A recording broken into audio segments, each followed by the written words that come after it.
ایک فیکٹری کے مالک نے انسپیکشن ٹیم سے بچنے کے لیے تمام کم عمر مزدوروں کو پچھلے دروازے سے نکال دیا۔ ان میں سے ایک زخمی بچہ چل نہ سکا اور مالک کے قدموں میں گر گیا۔ مالک نے غصے سے اسے لات مارنی چاہی، لیکن بچے کے گلے میں پڑا ہوا تعویذ دیکھ کر اس کے ہاتھ پاؤں ٹھنڈے پڑ گئے، کیونکہ وہ تعویذ اس نے خود اپنے ہاتھوں سے شہر کے گنجان آباد اور آلودہ ترین علاقے کے بالکل آخری سرے پر موقع اس طرح کی بے شمار عمارتوں میں سے وہ ایک سب سے بڑی عمارت اور خوفناک فیکٹری تھی، جس کی اونچی اور سیاہ چمنیوں میں سے دن رات نکلنے والا زہریلا دھواں آسمان کو ہر وقت سیاہ چادر میں لپیٹے رکھتا۔ اس فیکٹری کے اندر داخل ہوتے ہی انسان کو یوں محسوس ہوتا جیسے وہ کسی زندہ جہنم میں آ گیا ہو، جہاں مشینوں کی کان پھاڑ دینے والی آوازیں، ہتھوڑوں کی مسلسل ضربیں اور لوہے کے ٹکرانے کا شور دماغ کو معوف کر دیتا تھا۔ اس جہنم کا مالک سیٹھ رحمت اللہ تھا، اور جو علاقے کا ایک نہایت بااثر اور ظالم ترین شخص مانا جاتا تھا،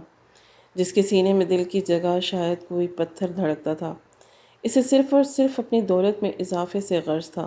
اور اس مقصد کے لیے وہ کسی بھی حد تک گزرنے کو تیار تھا۔ اس نے اپنی فیکٹری میں مزدوروں کی اجرت بچانے کے لیے زیادہ تر کم عمر اور معصوم بچوں کو کام پر رکھا ہوا تھا، جنہیں وہ دن رات جانوروں کی طرح ہانکتا تھا اور ان کی ہڈیوں کا گودا نکال کر اپنی تجوریوں کو بھرتا۔ ان بچوں میں ایک 12 سالہ لڑکا ایان بھی تھا، جس کی عمر ابھی کھیلنے کودنے اور پڑھنے لکھنے کی تھی، لیکن حالات کی ستم ظریفی اور غربت کی عفریت نے اسے اس چھوٹی سی عمر میں ہی اس جہنم خانے کی بھٹیوں کے سامنے لا کھڑا کیا۔ ایان کا جسم انتہائی کمزور اور لاغر تھا، اس کی پسلیاں اس کے میلے کچیلے اور پھٹے ہوئے کپڑوں کے اندر سے صاف نظر آتی تھیں۔ اس کے چہرے پر ہر وقت مشینوں کی کالک اور پسینہ ملتا رہتا تھا، اور اس کی بڑی بڑی معصوم آنکھوں میں ایک ایسی اداسی اور خوف ہر وقت ڈیرے ڈالے رہتا جو کسی بھی پتھر دل انسان کو پگھلانے کے لیے کافی تھا۔ لیکن سیٹھ رحمت اللہ پر ان چیزوں کا کوئی اثر نہیں ہوتا۔ وہ روزانہ صبح اپنی قیمتی گاڑی میں بیٹھ کر فیکٹری آتا اور اپنے شیشے والے ایئر کنڈیشن دفتر میں بیٹھ کر ان بچوں کی مشقت کا تماشا دیکھتا۔ ان کا مینیجر منشی رفیق، جو اسی کی طرح کا ایک بے رحم اور شاطر انسان تھا، وہ ہاتھ میں ایک لمبی چھڑی پکڑے ان معصوم بچوں کے سروں پر ہر وقت سوار رہتا۔ اگر کوئی بچہ تھک کر ایک لمحے کے لیے بھی رک جاتا یا اس کی آنکھ لگ جاتی تو منشی رفیق کی چھڑی بے دردی سے اس کی کمزور جسم پر برسنے لگتی تھی۔ آج کا دن بھی باقی دنوں کی طرح ایک انتہائی گرم اور خفت زدہ دن تھا۔ فیکٹری کے اندر کی گرمی اور مشینوں کی تپش نے وہاں کام کرنے والے بچوں کا برا حال کر دیا تھا۔ آریان، جو پچھلے کئی دنوں سے مسلسل بخار اور کمزوری کا شکار تھا، آج اس کے لیے اپنی جگہ پر کھڑے رہنا بھی محال ہو رہا تھا۔ اس کی سیدھی ٹانگ پر ایک بھاری لوہے کا ٹکڑا گرنے کی وجہ سے گہرا زخم آ چکا تھا، جس پر اس نے ایک پرانا اور میلا سا کپڑا باندھ رکھا تھا، لیکن اس زخم سے مسلسل رستا ہوا خون اور پیپ اس کے درد میں بے پناہ اضافہ کر رہی تھی۔ وہ لنگڑا کر چل رہا تھا اور بھاری سامان اٹھاتے ہوئے اس کی سانسیں بری طرح اکھڑ رہی تھیں، لیکن وہ جانتا تھا کہ اگر اس نے کام روکا تو اسے آج کی دہاڑی نہیں ملے گی، اور رات کو اسے اور اس کے گھر والوں کو بھوکا سونا پڑے گا۔ اس لیے وہ اپنے درد کو ضبط کیے مسلسل مشینوں کے پہیوں کے ساتھ دوڑ رہا تھا۔ فیکٹری کا ماحول اپنے معمول کے مطابق چل رہا تھا، مشینوں کا شور اپنی انتہا پر تھا، اور سیٹھ رحمت اللہ نے دفتر میں بیٹھا پیسوں کا حساب کتاب کر رہا تھا کہ اچانک فیکٹری کے مرکزی دروازے پر ایک زوردار ہنگامہ کھڑا ہو گیا۔ منشی رفیق ہانپتا اور کانپتا ہوا دوڑ کر سیٹھ رحمت اللہ کے دفتر میں داخل ہوا۔ اس کا رنگ خوف سے مکمل طور پر پیلا پڑ چکا تھا اور اس کے ماتھے پر پسینے کے قطرے چمک رہے تھے۔ اس نے انتہائی گھبرائی ہوئی اور لرزتی ہوئی آواز میں سیٹھ رحمت اللہ کو بتایا کہ محکمے کی ایک بہت بڑی انسپیکشن ٹیم نے اچانک فیکٹری پر چھاپہ مار دیا ہے، اور وہ لوگ مرکزی دروازے کو توڑنے کی کوشش کر رہے ہیں۔ ان کے ساتھ پولیس کی بھاری نفری بھی موجود ہے، اور اگر انہیں اندر یہ کم عمر بچے مل گئے تو فیکٹری سیل ہو جائے گی اور ہم سب کو سالوں کے لیے جیل کی ہوا کھانی پڑے گی۔ یہ خبر سنتے ہی سیٹھ رحمت اللہ کے پیروں تلے سے زمین نکل گئی۔ اس کے ہاتھوں سے پیسوں کی گڈیاں چھوٹ کر زمین پر گر پڑیں اور اس کا چہرہ غصے اور خوف کی ملی جلی کیفیت سے سرخ ہو گیا۔ وہ جانتا تھا کہ قانون کے شکنجے سے بنا اب آسان نہیں ہوتا، اس نے فوراً اپنی کرسی سے چھلانگ لگائی اور منشی رفیق کو گالیاں دیتے ہوئے حکم دیا کہ وہ فوراً تمام کم عمر بچوں کو فیکٹری کے پچھلے خفیہ دروازے سے باہر نکال دے، جو سیدھا شہر کے سب سے بڑے اور گندے نالے کی طرف کھلتا تھا۔ سیٹھ رحمۃ اللہ کی آواز میں اس وقت ایک ایسی درندگی اور وحشت تھی کہ منشی رفیق فوراً دفتر سے باہر بھاگا اور اس نے خطرے کا سائرن بجا دیا۔ سائرن کی اس بھیانک اور تیز آواز نے پوری فیکٹری میں ایک قیامت برپا کر دی۔ مشینوں کا شور اچانک بند ہو گیا اور ہر طرف بھگدڑ مچ گئی۔ منشی رفیق اور سیٹھ رحمۃ اللہ کے دیگر غنڈوں نے ان چھوٹے اور معصوم بچوں کو جانوروں کی طرح ہانکنا شروع کر دیا۔ وہ انہیں گالیاں دے رہے تھے، ان پر لعنتیں اور گھوسے برسا رہے تھے اور انہیں پچھلے دروازے کی طرف دھکیل رہے تھے۔ بچے جو پہلے ہی اس اچانک آفت سے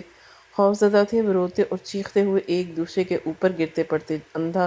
دھند بھاگنے لگے۔ آلیان جو پہلے ہی اپنے پیر کے زخم کی وجہ سے چلنے سے قاصر تھا، اس بھگدڑ میں بری طرح پس گیا۔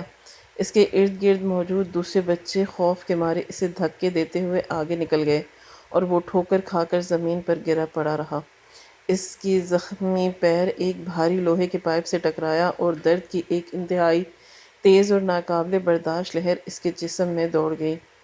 اس کے منہ سے ایک دل خراش چیخ نکلی اور اس نے اپنے زخمی پیر کو دونوں ہاتھوں سے پکڑ لیا، لیکن اس افراتفری میں کسی کے پاس اتنا وقت نہیں تھا کہ وہ رک کر اس 12 سالہ معصوم بچے کی مدد کرتا۔ سیٹھ رحمۃ اللہ خود ایک موٹا اور بھاری ڈنڈا لیے ان بچوں کے پیچھے بھاگ رہا تھا۔ وہ مسلسل مڑ مڑ کر پیچھے دیکھ رہا تھا کہ کہیں پولیس اور انسپیکشن ٹیم کے لوگ اندر نہ آ جائیں۔ ان کے آنکھیں میں اس وقت خون اترا ہوا تھا اور وہ کسی بھی قیمت پر اپنا کوئی ثبوت پیچھے نہیں چھوڑنا چاہتے تھے۔ پچھلا دروازہ جو برسوں سے زنگ آلود تھا، اسے جب کھولا گیا تو اس کے باہر کی بدبو اور کیچڑ نے فضا کی مزید گھٹن زدہ بنا دیا۔ یہ راستہ ایک انتہائی خطرناک اور گہری کھائی کی طرف جاتا تھا، جس کے نیچے ایک وسیع اور غلیظ نالہ بہتا تھا۔ بچوں کو اس کیچڑ اور گندگی سے بھرے ہوئے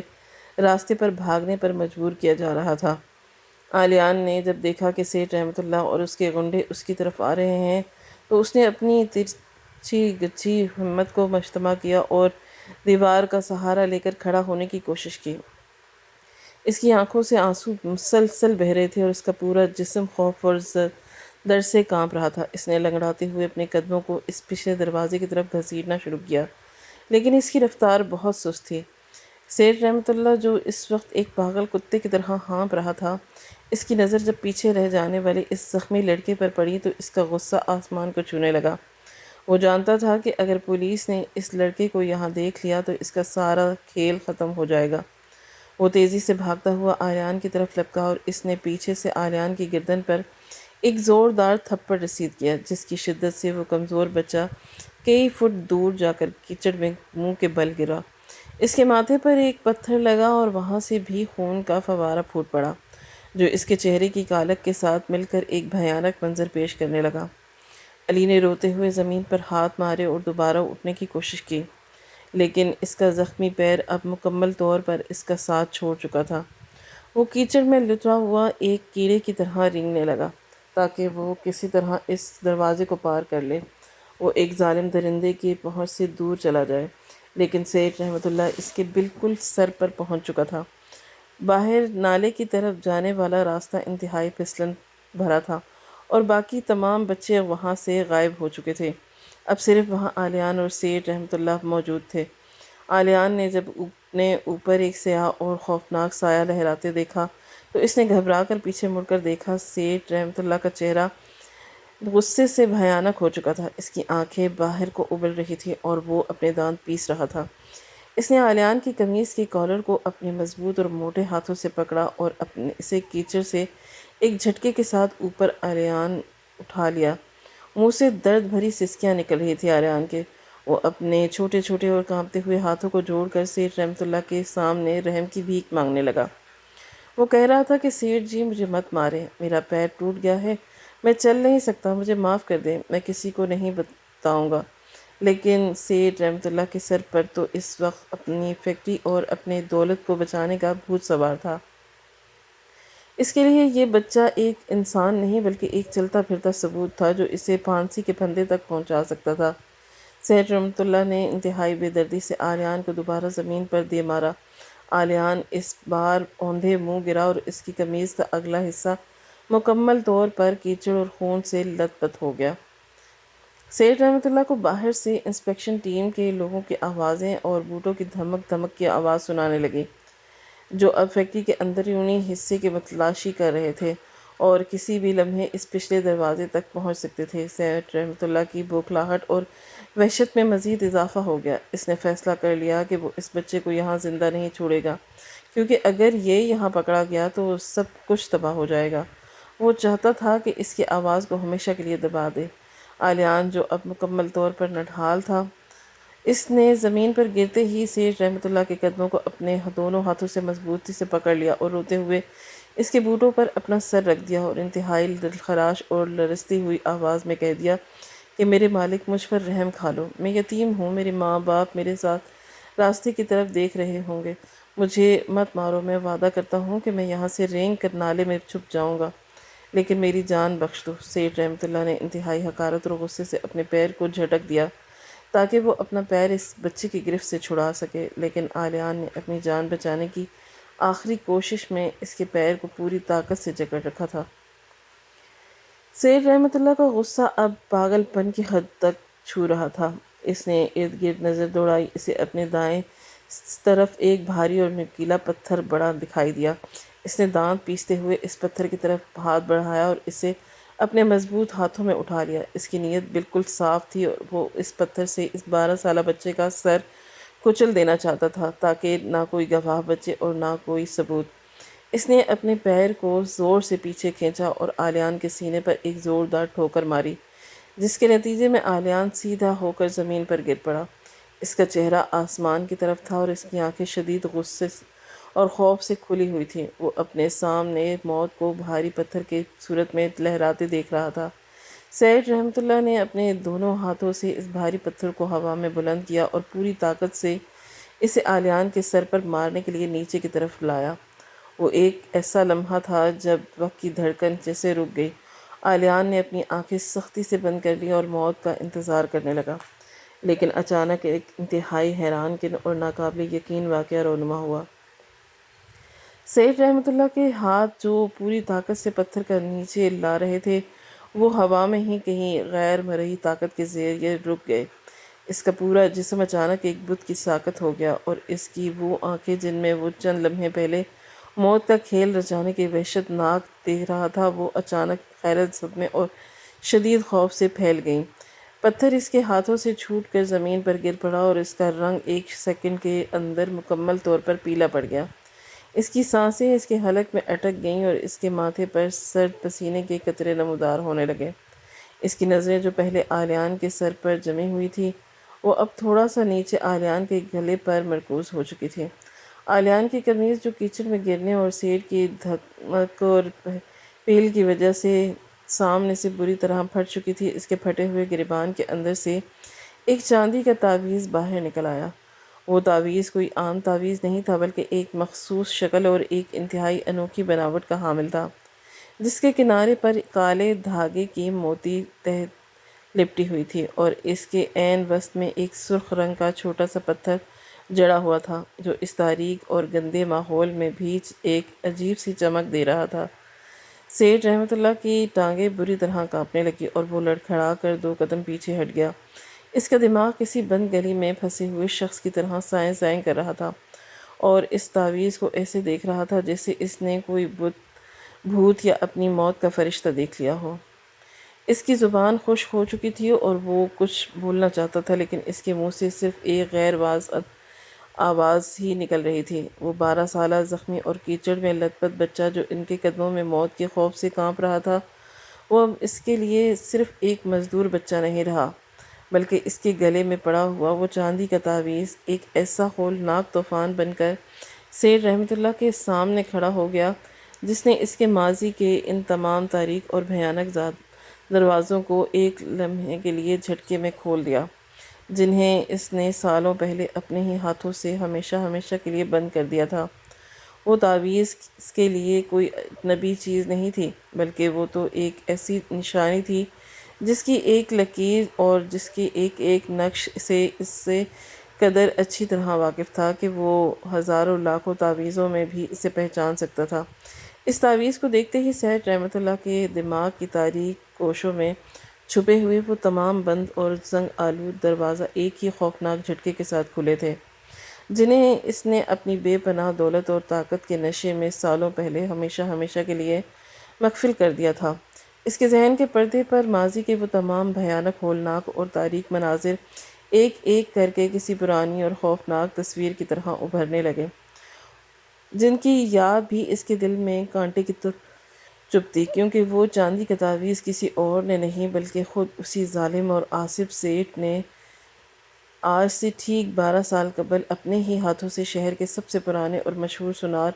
صرافہ بازار والے حاجی دین محمد کی دکان پر بیٹھ کر خصوصی طور پر اپنے سامنے بنوایا تھا، اور اس پر وہ خاص سرخ پتھر جڑوایا تھا، اور پھر اپنے سگے بڑے بھائی عبداللہ کے گھر اس کے اکلوتے اور نوزائیدہ بیٹے کی پیدائش کی خوشی کے موقع پر خود اپنے ہی ہاتھوں سے انتہائی منافقت اور جھوٹی محبت کا مظاہرہ کرتے ہوئے اس معصوم بچے کے نازک گلے میں پہنایا تھا۔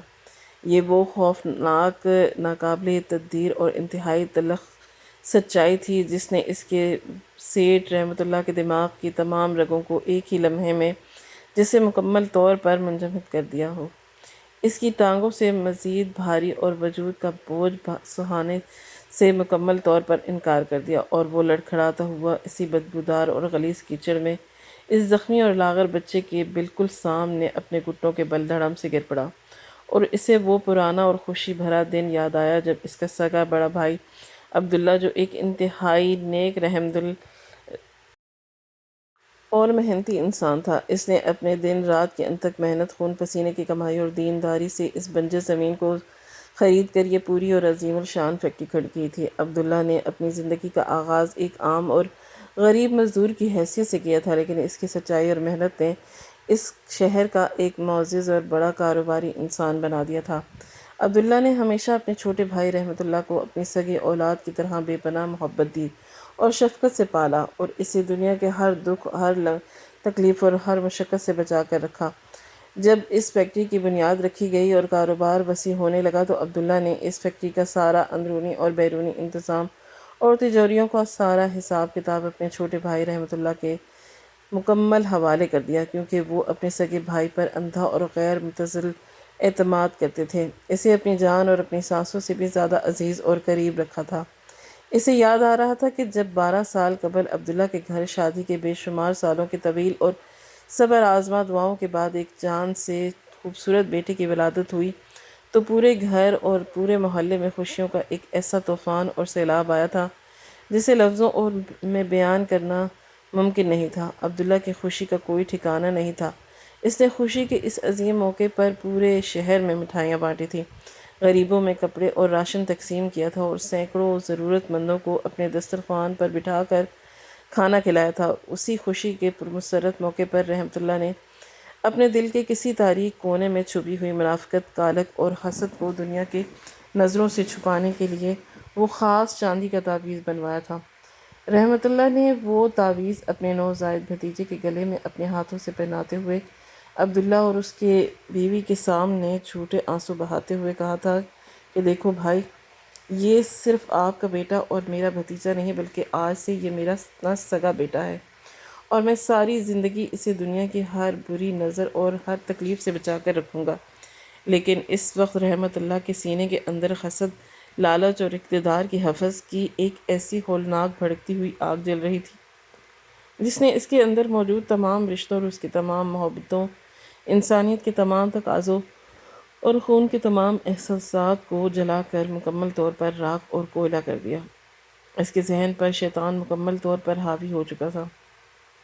اس نے سوچا تھا کہ اگر یہ بچہ بڑا ہو گیا اور جوان ہو گیا تو اس فیکٹری اور اس بے پناہ جائیداد پر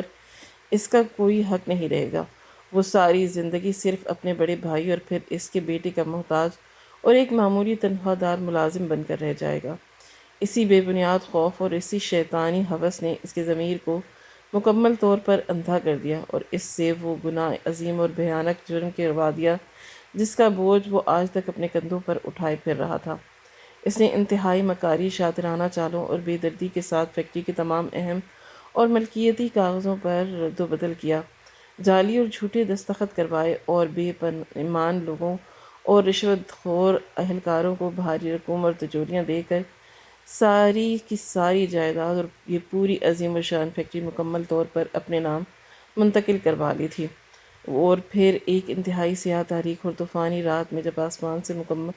تیز اور خوفناک بارش برس رہی تھی، بادل گرج رہے تھے اور ہوائیں خنجر کی طرح چل رہی تھیں، اس نے اپنے ہی سگے بھائی عبداللہ، اس کے انتہائی نیک اور بیمار بیوی اور چھوٹے سے نوزائیدہ بچے کو بے دردی سے دھکے مار کر ان کی تذلیل کر کے اس گھر اور اس فیکٹری کے دروازے سے باہر نکال دیا تھا، جسے عبداللہ نے اپنی جوانی اور اپنے خون پسینے سے سینچا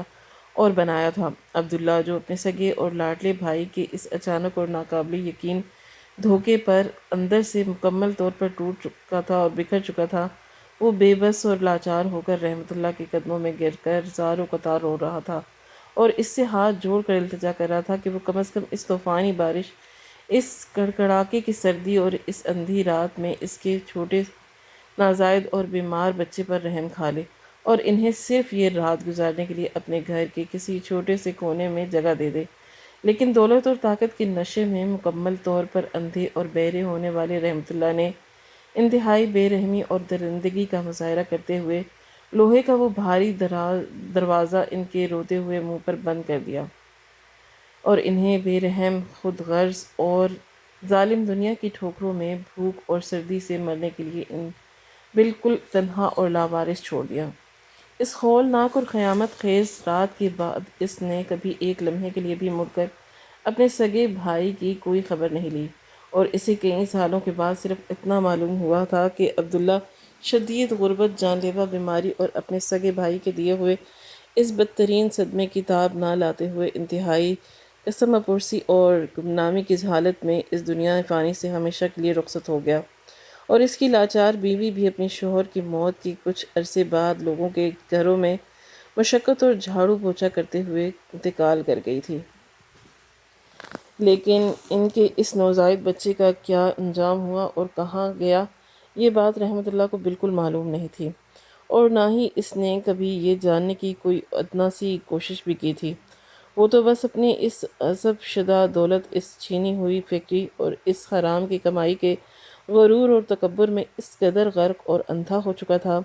کہ اسے لگتا تھا کہ وہ اس دنیا کا سب سے طاقتور اور ناقابل شکست انسان ہے، اور کوئی بھی طاقت اور کوئی بھی قانون اس کا کچھ نہیں بگاڑ سکتا۔ لیکن آج قدرت کے بے آواز اور خوفناک پہیے نے اسے ایک ایسے دور میں لا کر کھڑا کیا کہ وہ ایک ایسے موڑ پر تھا جہاں اس کا سارا جھوٹا غرور، اس کی ساری حرام کی دولت اور اس کی ساری فرعونی طاقت ایک 12 سالہ کمزور اور بیمار اور کیچڑ میں لتھڑے ہوئے زخمی بچے کے قدموں میں مکمل طور پر ڈھیر اور خاک ہو چکی تھی۔ وہ پرانا چاندی کا تعویذ جو اس وقت اس کی پھٹی ہوئی آنکھوں کے سامنے بدبودار کیچڑ میں لت پت اس معصوم بچے کے گلے میں جھول رہا تھا، وہ مسلسل چیخ چیخ کر اور پکار پکار کر یہ اعلان کر رہا تھا کہ قدرت کی لاٹھی ہمیشہ بے آواز ہوتی ہے، اور مکافات عمل کا پہیہ پوری طاقت سے گھومتا ہے تو وہ بڑے بڑے فرعونوں، نمرودوں اور ظالموں کو ان کے اصل اور حقیقی اوقات یاد دلاتا ہے اور ان کا غرور خاک میں ملا دیتا ہے۔ سعید رحمت اللہ کا دماغ اب بوجھ اور صدمے سے مکمل طور پر پھٹنے کے قریب پہنچ چکا تھا اور اس کی ہڈیاں تک کانپ رہی تھیں۔ وہ جس معصوم بچے کو پچھلے کئی مہینوں سے اپنی اسی فیکٹری میں ایک جانور اور ایک زرد خرید غلام کی طرح کام کروا رہا تھا، جس پر وہ روزانہ اپنے ظالم نگران سے بانس کے موٹے ڈنڈے پر برساتا، جس سے وہ 2 وقت کی سوکھی روٹی تک پوری نہیں دیتا تھا، جس کا معصوم خون چوس کر وہ ان ہڈیوں کو گودا نکال رہا تھا، لوہے کی تجوریاں بھر رہا تھا، وہ بچہ کوئی عام اور معمولی لاوارث مزدور نہیں بلکہ اس کے اپنے سگے بھائی عبداللہ کا اکلوتا خون تھا، جو در حقیقت قانون اور قدرت کی نظر میں اس پوری فیکٹری اور اس ساری بے پناہ جائیداد کا اصل، حقیقی اور واحد وارث تھا۔ وہ بچہ جسے اس نے آج سے 12 سال پہلے اس طوفانی بارش اور کڑاکے کی سردی میں بھوکا مرنے کے لیے اپنے گھر کے چوکھٹ سے باہر دھکا دے دیا تھا، آج وہ اس کی فیکٹری میں ایک لاوارث اور یتیم مزدور کی حیثیت سے اپنے ہی چھینے ہوئے حق کے لیے بے زبان جانور کی طرح پس اور جل رہا تھا۔ سیٹھ رحمۃ اللہ کی ٹانگیں اب اس کی بوجھ سہنے سے مکمل طور پر انکاری ہو چکی تھیں۔ ان کے دونوں گھٹنے کیچڑ اور غلاظت میں گہرائی تک دھنس گئے اور وہ اسی جگہ پر عالیان کے بالکل سامنے اپنے گھٹنوں کے بل کیچڑ میں لت پڑا تھا۔ اس کی آنکھوں سے، جن میں کسی بھی رحم کا ایک قطرہ نہیں آیا، آج آنسوؤں کا ایک ایسا سیلاب امڑ آیا جس میں شدید پچھتاوا، ہولناک اور جان لیوا خوف اور اپنے بھیانک انجام کی تاریک تصویر چھپی تھی۔ اس نے اپنے دونوں کانپتے اور لرزتے ہوئے ہاتھوں کو آگے بڑھایا اور عالیان کے گلے میں پڑے ہوئے اس کیچڑ آلود چاندی کے تعویذ کو انتہائی نزاکت اور لرزتے ہوئے انداز میں چھوا، اور تعویذ جس نے اس کے 12 سال پہلے اپنے ہاتھوں سے انتہائی غرور اور منافقت کے ساتھ پہنایا،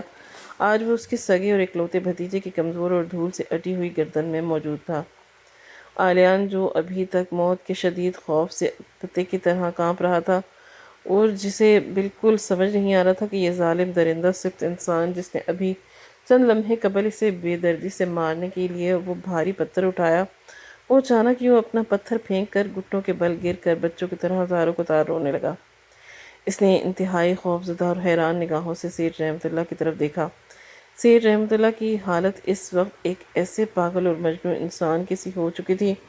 جس نے اپنا سب کچھ اپنے ہی ہاتھوں سے آگ لگا کر لٹا دیا ہو۔ اس نے روتے ہوئے اور بلکتے ہوئے انتہائی دردناک اور ٹوٹی ہوئی لرزتی آواز میں کہا کہ عالیان،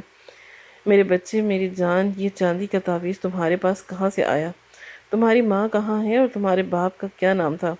مجھے سچ سچ بتاؤ۔ عالیان، جس کی سانسیں ابھی تک خوف سے تیز تیز چل رہی تھی اور جس کے چہرے کے زخم سے تازہ خون بہہ رہا تھا، کیچڑ میں شامل ہو رہا تھا، اس نے سیٹھ کی اس اچانک تبدیلی سے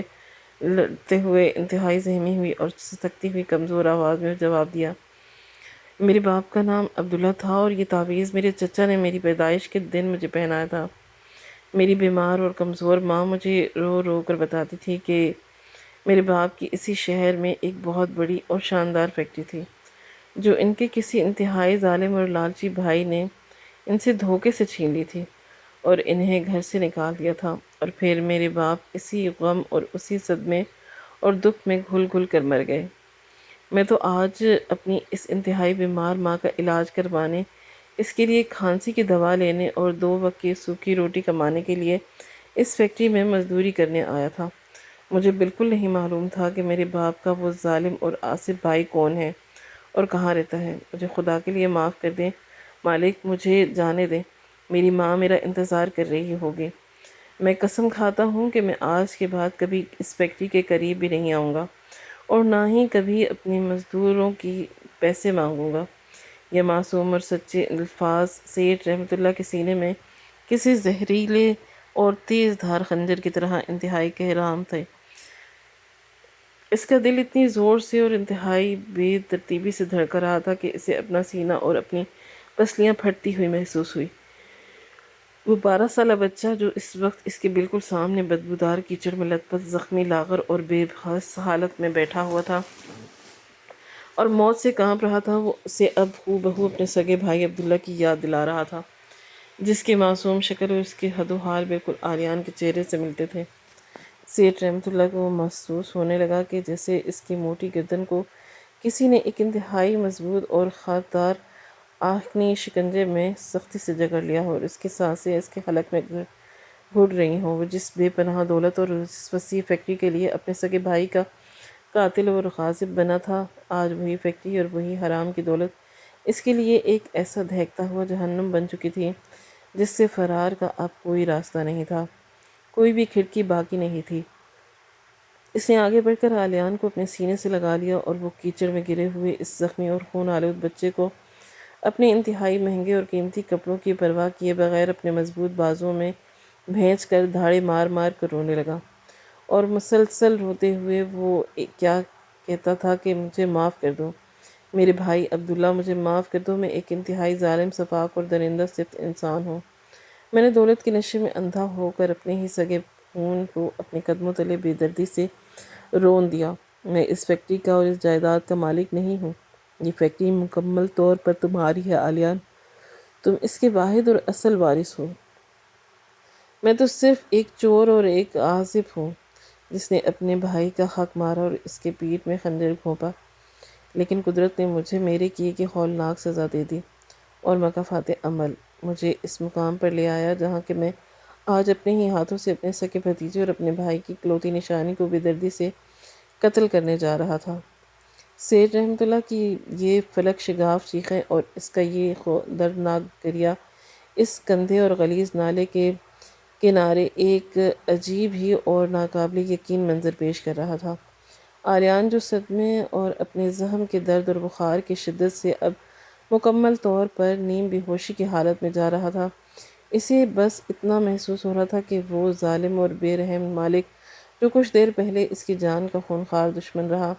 اور اسے مارنے کے لیے پتھر اٹھائے کھڑا تھا، اب اسے اپنے سینے سے لگا کر بچوں کی طرح پھوٹ پھوٹ کر رو رہا تھا۔ لیکن اس سے پہلے کہ سیٹھ رحمۃ اللہ اپنی کسی گہری ندامت اور اپنے اس خوف جرم کا مزید کوئی اقرار کرتا اور اس بچے سے معافی مانگتا، اچانک اسے پچھلے زنگ آلود دروازے کو باہر کی طرف سے ایک انتہائی زوردار اور خوفناک ٹھوکر لگی، اور وہ کمزور دروازہ اپنی کلاوتوں سے مکمل طور پر اکھڑتا ہوا ایک زوردار دھکے کے ساتھ دور کیچڑ میں جا گرا۔ دروازے کے پیچھے محکمے کی انسپیکشن اور تفتیشی ٹیم کے درجنوں اعلیٰ اہلکار اور ان کے ساتھ محکمے کے مسلح سپاہیوں کی بھاری نفری موجود تھی، جنہوں نے اپنے ہاتھوں میں مضبوط لاٹھیاں، رائفلیں اور چمکتی ہوئی ہتھکڑیاں تھام رکھی تھیں۔ ان تمام قانون نافذ کرنے والے لوگوں نے جب دروازہ توڑنے کے بعد کا یہ عجیب و غریب ناقابل یقین منظر دیکھا تو وہ بھی ایک لمحے کے لیے شدید صدمے سے بت بن کر کھڑے ہو گئے۔ اس پورے شہر کا سب سے بڑا، سب سے با اثر اور ظالم ترین فیکٹری کا مالک سیٹھ رحمۃ اللہ اس غلیظ اور بدبودار کیچڑ میں اپنے گھٹنوں کے بل بیٹھا ایک انتہائی غریب اور زخمی خون میں لت پت 12 سالہ مزدور بچے کو اپنے سینے سے لگائے دھاڑے مار مار کر بلک بلک کر رو رہا تھا۔ تفتیشی ٹیم کے سب سے بڑے افسر نے اپنے چہرے پر انتہائی غصے اور سختی کے تاثرات لاتے ہوئے آگے بڑھ کر سیٹھ رحمۃ اللہ کے کندھے پر انتہائی سختی اور بے دردی سے اپنا بھاری ہاتھ رکھا اور اسے پیچھے کی طرف زور سے دھکا دیتے ہوئے کڑکدار آواز میں کہا، تمہارا یہ ظالمانہ اور گھناؤنا کھیل اب ہمیشہ کے لیے ختم۔ رحمت اللہ، تم نے قانون کی آنکھوں میں مسلسل دھول جھونکنے، غریبوں کا خون چوسنے اور معصوم کم عمر بچوں سے جانوروں کی طرح مشقت لینے کا جو خونی کاروبار شروع کر رکھا ہے، آج اس کا بھیانک پردہ پوشی چاک ہو گیا۔ ہم نے تمہارے ظالم نگراں اور کارندے منشی رفیق کو بھی رنگے ہاتھوں گرفتار کر لیا، اور وہ سارے غریب اور معصوم بچے بھی اب ہمارے مذہبی قبضے میں آ چکے ہیں جنہیں تم نے قانون سے بچنے کے لیے اس گندے اور غلیظ راستے سے جانور کی طرح ہانک کر بھاگنے کی کوشش کی تھی۔ قانون کے محافظوں نے ایک سیکنڈ بھی ضائع کیے بغیر فوراً آگے بڑھ کر آلیان کو اپنے مخفی حصار میں لے لیا اور اسے طبی امداد دینے اور اس کے زخموں پر پٹی باندھنے کے لیے وہاں فیکٹری کے باہر کھڑی شفا خانے کی گاڑی کی طرف احتیاط سے لے کر جانے لگے، جبکہ سیٹھ رحمۃ اللہ کے دونوں ہاتھوں کو سختی سے پیچھے کر کے ان میں لوہے کی بھاری اور مضبوط زنجیریں پہنا دی گئیں۔ اس کے ہاتھوں میں پڑنے والی وہ ٹھنڈی اور چبھتی ہوئی ہتھکڑیاں اسے اب اس کی اصل اور سچی اوقات یاد دلا رہی تھیں۔ تفتیشی افسر نے جب وہ بھاری زنجیریں پہنائیں تو لوہے کی اس موت جیسی ٹھنڈک نے رحمت اللہ کی ہڈیوں اور اس کی روح تک میں ایک سنسناہٹ اور خوف پیدا کر دیا۔ ارد گرد کھڑے محلے دار اور دکاندار جو اس کی طاقت اور اس کی غنڈہ گردی اور اس کے ظلم سے ہمیشہ خوف رہتے تھے، آج وہ سب اس کی ذلت اور اس کی رسوائی اور اس کی تباہی کا تماشا دیکھ رہے تھے۔ اس کی وہ عظیم الشان فیکٹری جس کے لیے اس نے اپنے سگے اور محسن بھائی کو سڑکوں پر رلنے اور بھوکا مرنے کے لیے چھوڑ دیا، وہ فیکٹری جس کے بے تحاشا منافع سے اس نے اپنے لیے شہر کے سب سے مہنگے علاقے میں محلات تعمیر کروائے، آج وہ فیکٹری قانون کے سخت گرفت میں آ کر ہمیشہ کے لیے بند اور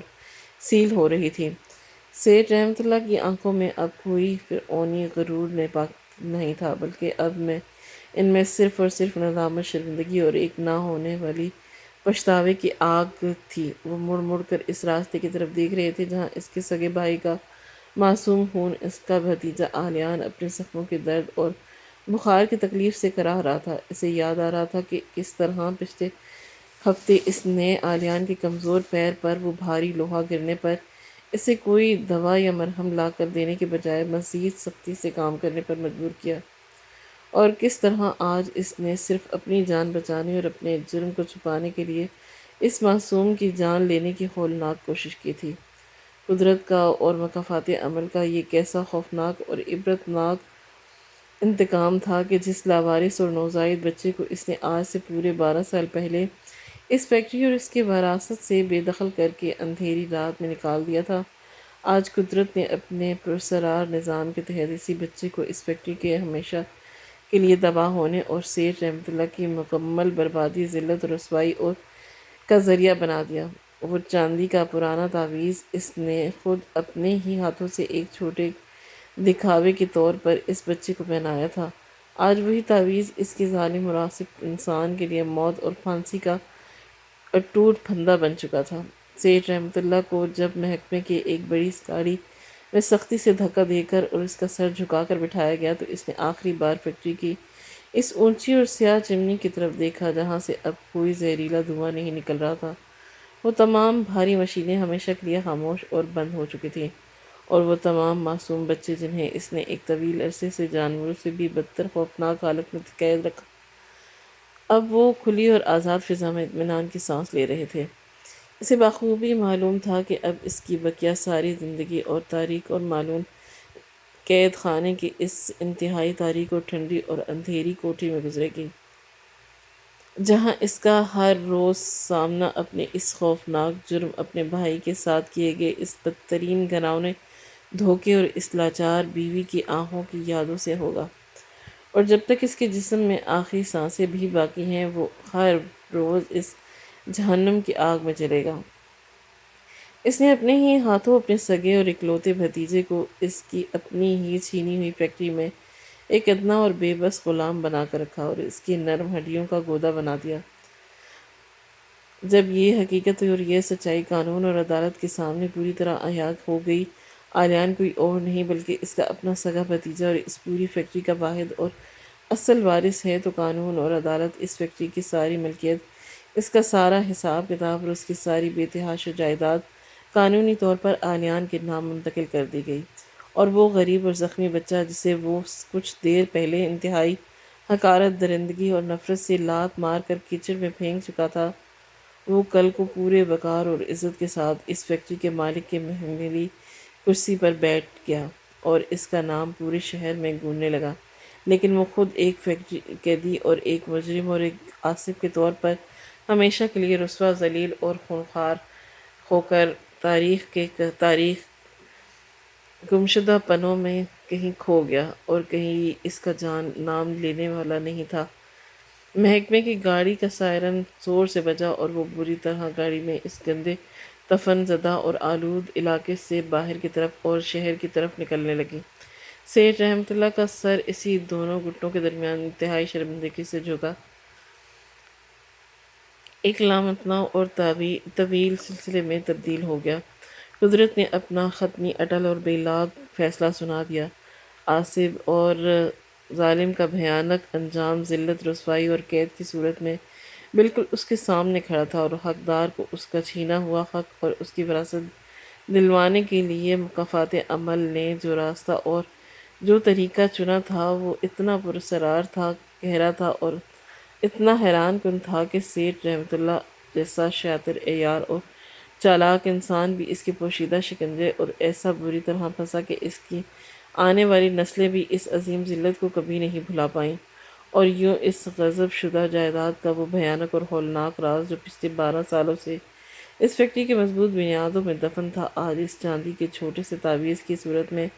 سامنے آ کر حق اور باطل اور ظالم اور مظلوم کے درمیان ایک ایسی گہری، واضح اور نمنت لکیر جسے مٹانا اب اس دنیا کے کسی بھی انسان کے بس میں نہیں تھا، اور ظالم کو اس کے تکبر، اس کی ہوس اور اس کی درندگی کی وہ عبرتناک اور خوفناک سزا مل گئی تھی